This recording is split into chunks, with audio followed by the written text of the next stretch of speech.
بھارت کے زیر نظام کشمیر کی انتظامیہ نے ایک مرتبہ پھر دارالحکومت سری نگر کی مرکزی عیدگاہ اور جامع مسجد میں نماز عید ادا کرنے کی اجازت نہیں دی۔ عہدیداروں نے کہا کہ یہ امن، عوامی سکون اور سیکیورٹی کے مفاد میں حفظ ما تقدم کے طور پر اٹھایا گیا ایک قدم ہے جس کا عام لوگوں کو خیر مقدم کرنا چاہیے۔ تاہم مختلف مذہبی اور سیاسی جماعتوں نے کشمیر انتظامیہ کے اس فیصلے کی نکتہ چینی کی ہے۔ بھارتی کشمیر میں 1989 میں شورش کا آغاز ہوا تھا، جس کے بعد حکام نے سیکیورٹی خدشات کے پیش نظر سری نگر کی عیدگاہ میں عیدین پر اجتماعات منعقد کرنے کی شاذ و نادر ہی اجازت دی، جبکہ جامع مسجد میں بھی اہم مذہبی مواقع پر اجتماعی عبادات پر پابندیاں عائد کی جاتی رہی ہیں۔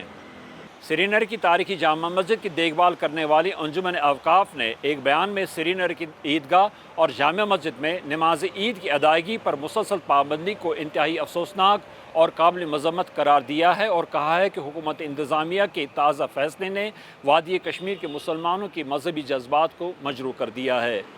انجمن نے اپنے چیئرمین اور کشمیر کے مذہبی اور سیاسی رہنما میر وائس عمر فاروق کو لگاتار تقریباً 4 برس سے گھر میں نظر بند رکھنے کی بھی مذمت کی ہے۔ کئی عام لوگوں نے بھی عیدگاہ اور جامع مسجد سری نگر میں نماز عید ادا کرنے کی اجازت نہ ملنے پر مایوسی کا اظہار کیا ہے۔ جو دل میں بہت دکھ ہوا ہے، بہت افسوس کی بات ہے، اتنا بڑی شان دن ہے۔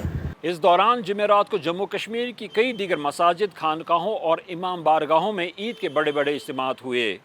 جموں اور لیہ کی مرکزی مساجد میں بھی مسلمانوں نے لاکھوں کی تعداد میں جمع ہو کر اجتماعی عبادات میں حصہ لیا۔ ایک بڑا اجتماع سری نگر کی درگاہ حضرت بل میں بھی ہوا۔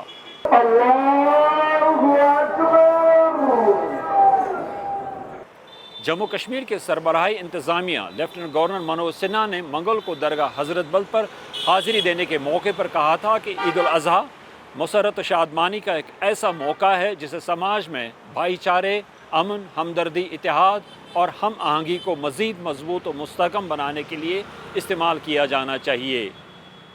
یوسف Jamil, voice of America, Sri Nagar.